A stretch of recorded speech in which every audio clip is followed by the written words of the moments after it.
ਸਾਹਿਬ ਜੀ ਡੰਡੋਤ ਵੰਦਨ ਕਵਾਰ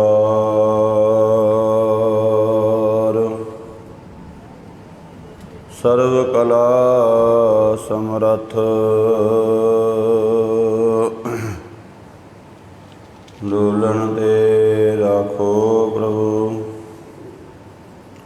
ਨਾਨਕ ਦੇ ਕਰ ਹੱਥ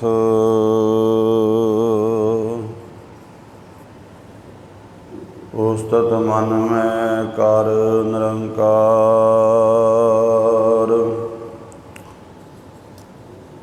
ਕਰ ਮਨ ਮੇਰੇ ਸਤ ਵਿਵਹਾਰ ਨਿਰਮਲ ਰਸਨਾ ਅੰਮ੍ਰਿਤ ਪੀਓ ਸਦਾ ਸੁਹੇਲਾ ਕਰ ਲੈ ਜੀਓ ਨੈਨੋ ਭੇਖ ਠਾਕੁਰ ਕਾ ਰੰਗ ਸਾਧ ਸੰਗ ਬਿਨਸੈ ਸਭ ਸੰਗ ਚਰਨ ਚਲੋ ਮਾਰਗ ਗੋਬਿੰਦ ਮਿਟੈ ਪਾਪ ਜਪੀਐ ਹਰ ਬਿੰਦ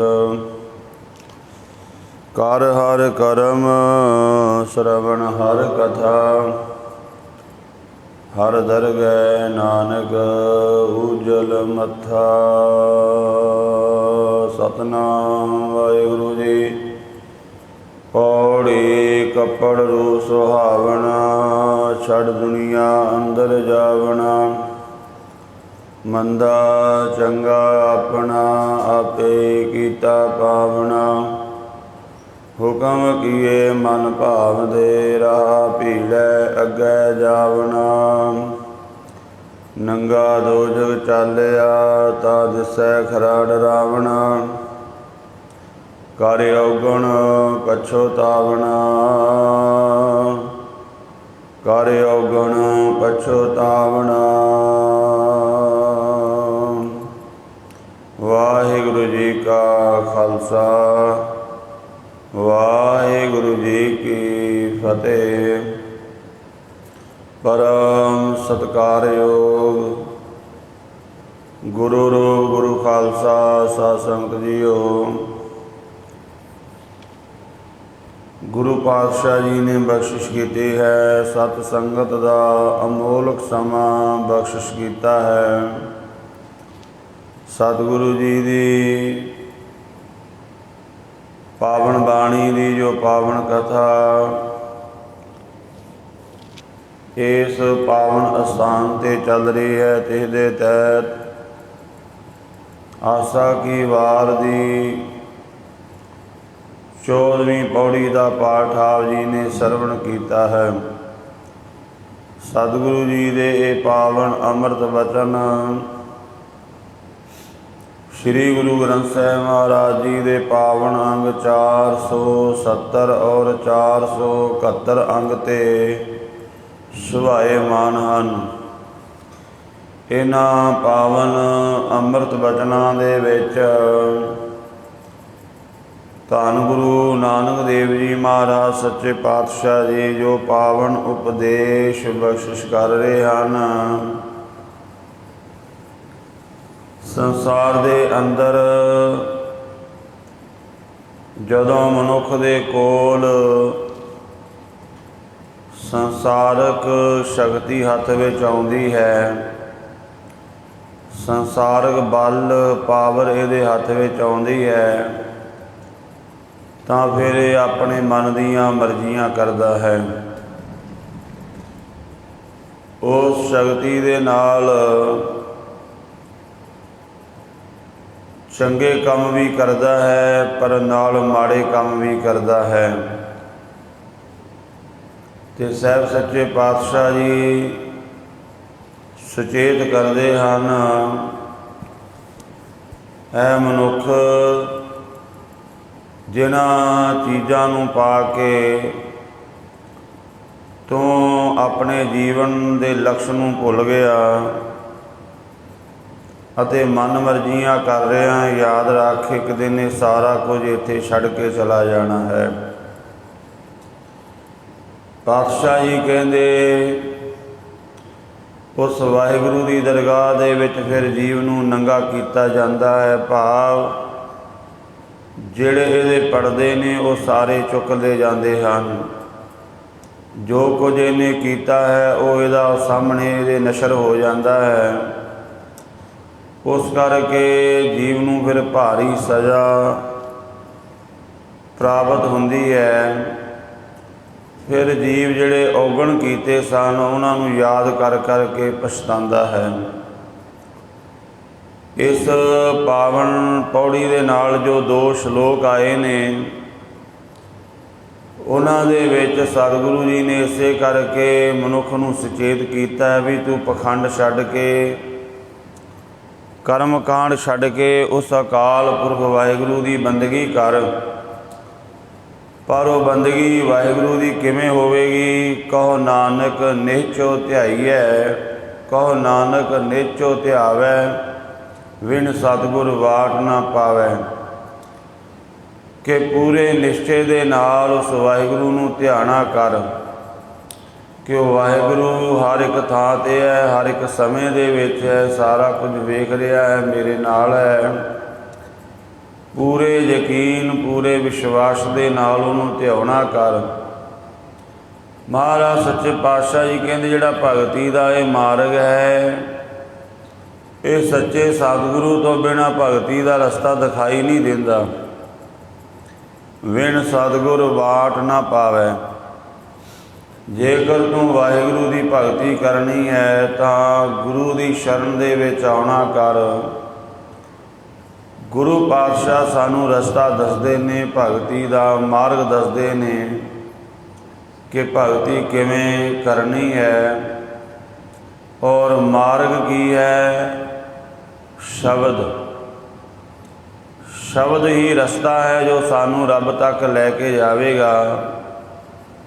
ਪਰ ਸ਼ਬਦ ਦਾ ਜਿਹੜਾ ਗਿਆਨ ਹੈ ਉਹ ਸੱਚੇ ਸਤਿਗੁਰੂ ਦੇ ਕੋਲੋਂ ਮਿਲਦਾ ਹੈ। ਜਿਵੇਂ ਅੱਖਰਾਂ ਦਾ ਗਿਆਨ ਬੱਚੇ ਨੂੰ ਕਿੱਥੋਂ ਮਿਲਿਆ? ਸਕੂਲ ਦੇ ਵਿੱਚੋਂ ਮਿਲਿਆ ਹੈ।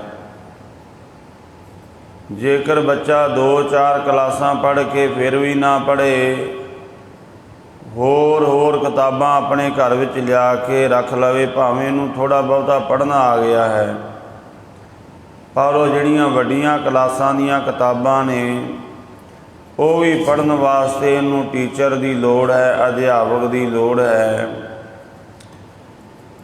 ਅੱਖਰਾਂ ਦੇ ਗਿਆਨ ਦੁਆਰਾ ਹੀ ਮਨੁੱਖ ਨੇ ਵੇਖੋ ਕਿੰਨੀ ਤਰੱਕੀ ਕੀਤੀ ਹੈ। ਅੱਖਰ ਕੀ ਹਨ? ਸ਼ਬਦ। ਸ਼ਬਦ ਹੀ ਹਨ ਜੋ ਮਨੁੱਖ ਨੂੰ ਉੱਚੀਆਂ ਬੁਲੰਦੀਆਂ 'ਤੇ ਲੈ ਜਾਂਦੇ ਨੇ, ਤਰੱਕੀ ਕਰਾ ਦਿੰਦੇ ਨੇ। ਪਰ ਉਹਨਾਂ ਅੱਖਰਾਂ ਦਾ ਗਿਆਨ, ਕਿੰਨੇ ਤਰ੍ਹਾਂ ਦੀ ਵਿੱਦਿਆ ਹੈ, ਕੋਈ ਡਾਕਟਰ ਬਣਦਾ ਹੈ, ਕੋਈ ਪ੍ਰੋਫੈਸਰ ਬਣਦਾ ਹੈ, ਕੋਈ ਇੰਜੀਨੀਅਰ ਬਣਦਾ ਹੈ। ਇਸੇ ਤਰ੍ਹਾਂ ਮਹਾਰਾਜ ਸੱਚੇ ਪਾਤਸ਼ਾਹ ਕਹਿੰਦੇ ਸ਼ਬਦ ਹੀ ਮਾਰਗ ਹੈ ਰੱਬ ਨੂੰ ਮਿਲਣ ਦਾ। ਜਿਸ ਸਮੇਂ ਧੰਨ ਗੁਰੂ ਨਾਨਕ ਦੇਵ ਜੀ ਮਹਾਰਾਜ ਸਮੇਰ ਪਰਬਤ 'ਤੇ ਗਏ, ਉੱਥੇ ਬੜੀ ਲੰਮੀ ਆਰਜਾ ਵਾਲੇ ਸਿੱਧ ਪੁਰਸ਼ ਬੈਠੇ ਸਨ। ਕਿਸੇ ਦੀ ਕਹਿੰਦੇ ਹਨ 400 ਸਾਲ ਉਮਰ, ਕਿਸੇ ਦੀ 500 ਸਾਲ, ਕਿਸੇ ਦੀ 250 ਸਾਲ, ਕਿਸੇ ਦੀ 150 ਸਾਲ, ਇਸ ਤਰ੍ਹਾਂ। ਅਤੇ ਗੁਰੂ ਨਾਨਕ ਪਾਤਸ਼ਾਹ ਜੀ ਦੀ ਆਰਜਾ ਉਸ ਸਮੇਂ ਕੋਈ ਬਹੁਤੀ ਵੱਡੀ ਉਮਰ ਨਹੀਂ ਹੈ। ਸਤਿਗੁਰੂ ਜੀ ਉਹਨਾਂ ਦੇ ਸਾਹਮਣੇ ਉਮਰ ਦੇ ਹਿਸਾਬ ਨਾਲ ਬੱਚੇ ਹਨ। ਉਹ ਪੁੱਛਦੇ ਨੇ ਵੀ ਤੂੰ ਇੱਥੇ ਕਿਵੇਂ ਆ ਗਿਆ? ਅਸੀਂ ਤਾਂ ਬੜੀ ਸਾਧਨਾ ਕਰਕੇ ਇੱਥੇ ਪਹੁੰਚੇ ਹਾਂ। ਸਤਿਗੁਰੂ ਗੁਰੂ ਨਾਨਕ ਦੇਵ ਜੀ ਮਹਾਰਾਜ ਕਹਿੰਦੇ ਗੁਰ ਸ਼ਬਦ ਬਾਣੀ ਬਿਨਾ ਦੂਜੀ ਓਟ ਨਹੀਂ ਹੈ ਰਾਈ। ਇੱਕ ਤਾਂ ਗੁਰੂ ਦੀ ਸੰਗਤ, ਸਤ ਸੰਗਤ, ਅਤੇ ਦੂਸਰਾ ਸ਼ਬਦ ਬਾਣੀ। ਇਸ ਤੋਂ ਬਿਨਾਂ ਹੋਰ ਕੋਈ ਓਟ ਨਹੀਂ। ਹੋਂ ਜਪਿਆ ਪਰਮੇਸ਼ਰੋ ਭਾਉ ਭਗਤ ਸੰਗ ਤਾੜੀ ਲਾਈ, ਗੁਰ ਸੰਗਤ ਬਾਣੀ ਬਿਨਾ ਦੂਜੀ ਓਟ ਨਹੀਂ ਹੈ ਰਾਈ। ਇੱਕ ਤਾਂ ਸੰਗਤ ਕਰਨੀ ਹੈ ਅਤੇ ਦੂਸਰਾ ਸ਼ਬਦ ਦੀ ਓਟ ਲੈਣੀ ਹੈ। ਸ਼ਬਦ ਦੇ ਵਿੱਚ ਵੇਖੋ ਇੱਕ ਡਾਕਟਰ ਛੁਪਿਆ ਹੋਇਆ ਅੱਖਰਾਂ ਦੇ ਵਿੱਚ। ਅੱਖਰਾਂ ਦੇ ਵਿੱਚ ਹੀ, ਸ਼ਬਦਾਂ ਦੇ ਵਿੱਚ ਹੀ ਇੱਕ ਪ੍ਰੋਫੈਸਰ ਹੈ, ਇੱਕ ਇੰਜੀਨੀਅਰ ਹੈ। ਕਿੰਨੇ ਪ੍ਰਕਾਰ ਦੀ ਕਲਾ ਛੁਪੀ ਹੋਈ ਹੈ, ਪਰ ਉਹ ਪ੍ਰਗਟ ਕਿਵੇਂ ਹੋਵੇਗੀ? ਜਦੋਂ ਆਪਾਂ ਕਿਸੇ ਅਧਿਆਪਕ ਦੇ ਕੋਲ, ਟੀਚਰ ਦੇ ਕੋਲ, ਉਸਤਾਦ ਦੇ ਕੋਲ ਜਾਂਦੇ ਹਾਂ, ਤਾਂ ਹੀ ਉਹਨੂੰ ਗੁਰੂ ਆਖਿਆ, ਗੁਰੂ ਦਾ ਦਰਜਾ ਦਿੱਤਾ ਗਿਆ ਹੈ। ਇਸੇ ਤਰ੍ਹਾਂ ਬਾਣੀ ਵਿੱਚ ਹੀ ਨਿਰੰਕਾਰ ਛੁਪਿਆ ਹੋਇਆ ਹੈ। ਵਾਹੋ ਵਾਹੋ ਬਾਣੀ ਨਿਰੰਕਾਰ ਹੈ, ਪਰ ਐਵੇਂ ਨਹੀਂ ਸਾਨੂੰ ਪਤਾ ਲੱਗੇਗਾ। ਬੱਚੇ ਨੂੰ ਅੱਖਰਾਂ ਦਾ ਪਛਾਣੀ ਨੂੰ ਉਹਦੇ ਅੱਗੇ ਕਿਤਾਬਾਂ ਰੱਖ ਦੇਵੋ, ਉਹਨੂੰ ਕੀ ਪਤਾ ਇਹਨਾਂ ਕਿਤਾਬਾਂ ਦਾ ਕੀ ਮਤਲਬ ਹੈ, ਇਹ ਕਿਤਾਬਾਂ ਦੀ ਕੀ ਮਹਾਨਤਾ ਹੈ। ਜਿਹਨੂੰ ਪੜ੍ਹਨਾ ਆ ਗਿਆ, ਸਮਝ ਆ ਗਈ, ਉਹ ਕਿਤਾਬਾਂ ਦਾ ਸਤਿਕਾਰ ਕਰਦਾ ਹੈ ਵੀ ਇਹ ਕਿਤਾਬਾਂ ਬਹੁਮੁੱਲੀਆਂ ਹਨ। ਇਸੇ ਤਰ੍ਹਾਂ ਆਪਾਂ ਗੁਰੂ ਗ੍ਰੰਥ ਸਾਹਿਬ ਨੂੰ ਮੱਥਾ ਟੇਕਦੇ ਹਾਂ, ਪਰਿਕਰਮਾ ਕਰਦੇ ਹਾਂ। ਇਹ ਸਾਰੇ ਕਰਮ ਕਰੇ ਚਲੀ ਚਲੀਏ, ਪਰ ਜੇਕਰ ਆਪਾਂ ਗੁਰੂ ਪਾਤਸ਼ਾਹ ਜੀ ਦੇ ਕੋਲ ਬੈਠਦੇ ਨਹੀਂ, ਸ਼ਬਦ ਨਹੀਂ ਸੁਣਦੇ, ਬਾਣੀ ਨਾਲ ਨਹੀਂ ਜੁੜਦੇ, ਸਾਨੂੰ ਵੀ ਕੋਈ ਬਹੁਤ ਵੱਡਾ ਲਾਭ ਪ੍ਰਾਪਤ ਹੋਣ ਵਾਲਾ ਨਹੀਂ ਹੈ। ਤੋ ਸਾਹਿਬ ਸੱਚੇ ਪਾਤਸ਼ਾਹ ਕਹਿੰਦੇ, ਕਹੋ ਨਾਨਕ ਨੇਚੋ ਧਿਆਈਐ ਵਿਣ ਕਹੋ ਨਾਨਕ ਨੇਚੋ ਧਿਆਵੈ ਵਿਣ ਸਤਿਗੁਰ ਵਾਟ ਨਾ ਪਾਵੈ। ਸਤਿਗੁਰੂ ਤੋਂ ਬਿਨਾਂ ਮਾਰਗ ਦਰਸ਼ਨ ਨਹੀਂ ਹੁੰਦਾ, ਰਸਤਾ ਨਹੀਂ ਮਿਲਦਾ, ਅਤੇ ਮਨੁੱਖ ਨੂੰ ਆਪਣੇ ਜੀਵਨ ਦੀ ਸਮਝ ਨਹੀਂ ਆਉਂਦੀ, ਮੇਰੇ ਜੀਵਨ ਦਾ ਲਕਸ਼ ਕੀ ਹੈ। ਫਿਰ ਇਹ ਖੁਆਰ ਹੁੰਦਾ ਫਿਰਦਾ ਹੈ, ਕਿਹੜੀਆਂ ਕਿਹੜੀਆਂ ਇਹ ਖੁਆਰੀਆਂ ਕਰਦਾ ਹੈ, ਕੀ ਮਾੜਾ ਚੰਗਾ ਕਰਦਾ। ਮਹਾਰਾਜ ਪਾਵਨ ਸ਼ਬਦ ਵਿੱਚ ਦੱਸ ਰਹੇ ਨੇ, ਗੁਰੂ ਤੋਂ ਬਿਨਾਂ ਮਨੁੱਖ ਦਾ ਜੀਵਨ ਐਸਾ ਹੋ ਜਾਂਦਾ ਹੈ। ਅਤੇ ਪਾਤਸ਼ਾਹ ਕਹਿੰਦੇ, ਯਾਦ ਰੱਖ, ਜਿਸ ਮਾਰਗ 'ਤੇ ਤੂੰ ਚੱਲ ਰਿਹਾ ਹੈ, ਗੁਰੂ ਦਾ ਮਾਰਗ ਛੱਡ ਕੇ ਇਹ ਮਾਰਗ ਤੈਨੂੰ ਖੁਆਰੀ ਵਾਲੇ ਪਾਸੇ ਲੈ ਕੇ ਜਾਵੇਗਾ। ਧੰਨ ਗੁਰੂ ਨਾਨਕ ਦੇਵ ਜੀ ਮਹਾਰਾਜ ਫਰਮਾਨ ਕਰ ਰਹੇ ਨੇ, ਪੌੜੀ ਕੱਪੜ ਰੂਪ ਸੁਹਾਵਣਾ, ਛੱਡ ਦੁਨੀਆ ਅੰਦਰ ਜਾਵਣਾ। ਕੱਪੜ ਭਾਵ ਜਿੰਨੇ ਵੀ ਕੱਪੜ ਦਾ ਅਰਥ ਇੱਥੇ ਪਦਾਰਥ, ਸਾਡੇ ਜੋ ਤਨ 'ਤੇ ਆਪਾਂ ਕੱਪੜੇ ਪਾਉਂਦੇ ਹਾਂ, ਜਾਂ ਜਿੰਨੀ ਵੀ ਪ੍ਰੋਪਰਟੀ ਹੈ, ਇਹ ਸਭ ਕੱਪੜ ਦੇ ਵਿੱਚ ਆ ਜਾਂਦੀ ਹੈ। ਕੱਪੜੇ ਦਾ ਅਰਥ ਵੈਸੇ ਸਰੀਰ ਵੀ ਹੈ। ਜਿਵੇਂ ਆਪਾਂ ਬਾਣੀ ਵੀ ਜਪਜੀ ਸਾਹਿਬ ਵਿੱਚ ਪੜ੍ਹਦੇ ਹਾਂ, ਕਰਮੀ ਆਵੈ ਕੱਪੜਾ ਨਦਰੀ ਮੋਹ ਦੁਆਰ। ਕਰਮਾਂ ਦੇ ਸੰਯੋਗ ਨਾਲ ਇਹ ਸਰੀਰ ਰੂਪੀ ਕੱਪੜਾ ਮਿਲਿਆ ਹੈ। ਦੁੱਖ ਸੁੱਖ ਦੋਏਦਰ ਕੱਪੜੇ ਪਹਿਰਿਆ ਜਾਏ ਮਨੁੱਖ। ਕੱਪੜੇ ਦੁੱਖ ਸੁੱਖ ਨੂੰ ਵੀ ਕਿਹਾ ਗਿਆ ਹੈ, ਕੱਪੜਿਆਂ ਨੂੰ ਕਈ ਰੂਪ ਦੇ ਵਿੱਚ ਵਰਤਿਆ ਗਿਆ। ਇੱਥੇ ਕੱਪੜ ਦਾ ਭਾਵ ਇਹੀ ਹੈ, ਸਾਡਾ ਸਰੀਰ ਵਿੱਚ ਆ ਗਿਆ, ਵਿੱਚ ਸਾਰੇ ਤਮਾਮ ਪਦਾਰਥ ਆ ਗਏ। ਅਤੇ ਫਿਰ ਮਹਾਰਾਜ ਸੱਚੇ ਪਾਤਸ਼ਾਹ ਕਹਿੰਦੇ, ਕੱਪੜ ਰੂਪ ਸੁਹਾਵਣਾ।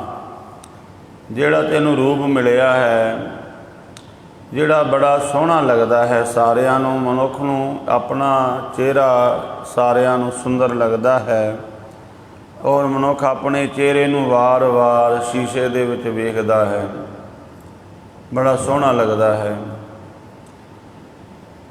ਹੁਣ ਇਹਨੂੰ ਸ਼ੀਸ਼ੇ ਵਿੱਚ ਦੇਖਣਾ ਮਾੜਾ ਨਹੀਂ ਹੈ, ਵੇਖ ਕੇ ਉਸ ਰੱਬ ਦਾ ਸ਼ੁਕਰ ਕਰਿਆ ਕਰ, ਪਰਮਾਤਮਾ ਤੂੰ ਮੈਨੂੰ ਇੰਨਾ ਸੁੰਦਰ ਬਣਾਇਆ ਹੈ, ਇੰਨਾ ਸ਼ਿੰਗਾਰਿਆ ਹੈ, ਮੈਨੂੰ ਸਾਜ ਕੇ ਦੁਨੀਆ 'ਤੇ ਤੂੰ ਭੇਜਿਆ। ਪਰ ਜੇਕਰ ਉਸ ਨੂੰ ਵੇਖ ਕੇ ਅੰਦਰ ਵਾਸ਼ਨਾ ਪੈਦਾ ਹੁੰਦੀ ਹੈ ਵੀ ਮੈਂ ਬੜਾ ਸੋਹਣਾ ਹਾਂ, ਅਤੇ ਦੁਨੀਆ ਦੀ ਵਾਸ਼ਨਾ ਵਿੱਚ ਗਰਕ ਹੁੰਦਾ ਹੈ, ਫਿਰ ਇਹ ਪਾਪ ਕਰਦਾ ਹੈ, ਫਿਰ ਇਹ ਖੁਆਰ ਹੋਵੇਗਾ। ਮਹਾਰਾਜ ਸੁਖਮਨੀ ਸਾਹਿਬ ਵਿੱਚ ਵੀ ਕਹਿੰਦੇ ਨੇ, ਜੇ ਪ੍ਰਸਾਦ ਤੇਰਾ ਸੁੰਦਰ ਰੂਪ, ਸੋ ਪ੍ਰਭ ਸਿਮਰੋ ਸਦਾ ਅਨੂਪ। ਸੁੰਦਰ ਰੂਪ ਵੇਖਿਆ, ਇੱਕ ਨੇ ਵੇਖਿਆ, ਉਹਦੇ ਅੰਦਰ ਮਾੜੀ ਵਾਸ਼ਨਾ ਪੈਦਾ ਹੋ ਗਈ, ਹੋਰ ਨੀਵਾਂ ਚਲਾ ਗਿਆ।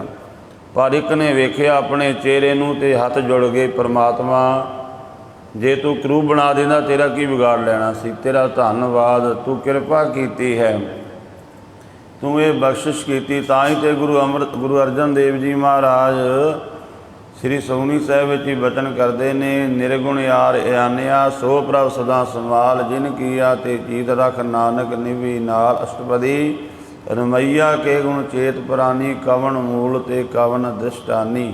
जिन तू साज सवार सिगारिया, गर्भ अगन में जिन्हें उभारिया। देखो कितना सोहना परमात्मा ने बना के भेजिया है, पर जीव अपने पदार्थ नाल जुड़ गया, अपने रूप नाल जुड़ गया। महाराज कहते याद रख, छड़ दुनिया अंदर जावना, ये सारा कुछ दुनिया विच छड़ के चले जाना है। जो कुछ भी तेरे कोल है इन्हें इत्थे ही रह जाना है, नाल नहीं जाना। मंदा चंगा अपना आपे ही कीता पावना। हुण जदों जीव गुरु की मत तो बिना इस शरीर नूं वेखेगा, रूप नूं वेखेगा, पदार्थ नूं वेखेगा, अपनी कोठी नूं वेखेगा, अपनी प्रॉपर्टी नूं वेखेगा, अपने परिवार नूं वेखेगा, तो हंकारी हो जाएगा, क्योंकि गुरु की दृष्टि तो बिना वेख रहा है। महाराज कहते ने ना, यह विश्व संसार तुम देखते हर का रूप है, रूप नजरी आया। ये जिहड़ा संसार जिन्हों तुसीं माड़ी वासना नाल वेख रहे हो, विश्व रूप हो रहा है। जदों इनू गुरु की दृष्टि नाल वेखोगे तो वाहिगुरू का रूप नज़र आएगा। जदों वाहिगुरू का रूप नज़र आएगा फिर माड़ी वासना अंदर माड़ा संकल्प नहीं होवेगा। तो जदों गुरु की मत तो बिना चलता है फिर महाराज कहते चंगा मंदा करता है, माड़े कर्म भी करता है, चंगे भी करता है। पातशाह कहते ये जो कुछ भी तू कर रहा है ਇਹਦਾ फल तेनों भुगतना पवेगा। मंदा चंगा अपना आपे ही कीता पावना। एक तो अर्थ ਇਹਦਾ विद्वान ये करते ने। वेखो गुरबाणी आप पढ़ते हाँ, लगता सौखा जिहा गुरु का शब्द कोई भी पढ़ लीए ना, सौखा जिहा आपां नूं लगदा, पर गुरबाणी दे बड़े गहरे अर्थ ने। मंदा चंगा अपना, कोई भी मनुख माड़ा कर्म करे उहनूं चंगा करके समझदा है। ਇਹਦਾ दूजा अर्थ ये भी है, मंदा चंगा अपना। कोई भी आपां माड़ा कर्म करिए आपां अपने वल्लों उहनूं चंगा करके समझते हाँ।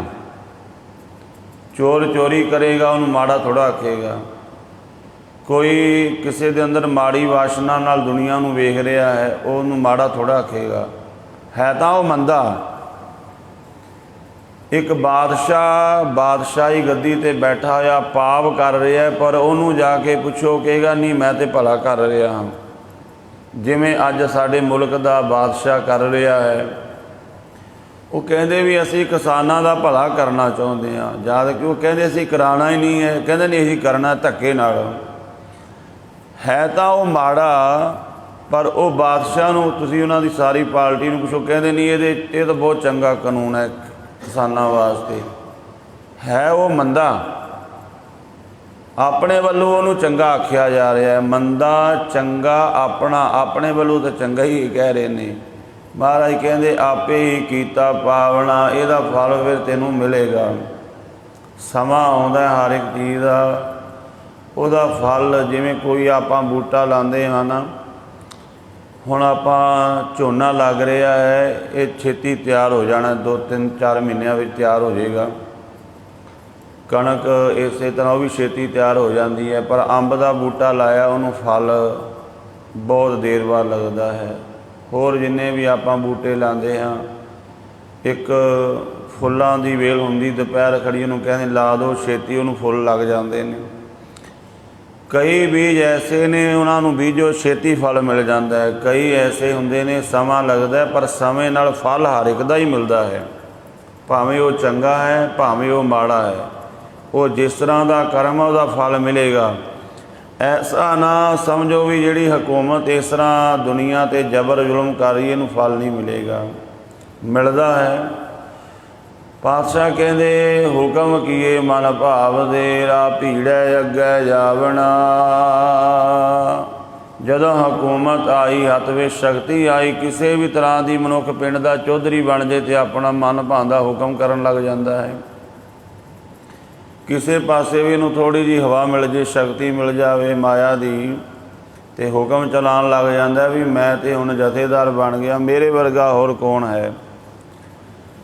महाराज कहते फिर मन भाउंदे हुक्म करता है। तो पातशाह फरमान करते ने हुक्म किए मन भावदे, जो मन नूं भाउंदे सी वो हुक्म कीते, जो परमात्मा नूं भाउंदा सी वो नहीं मन्निया। जो इहदे मन नूं, साडे मन नूं कदे भी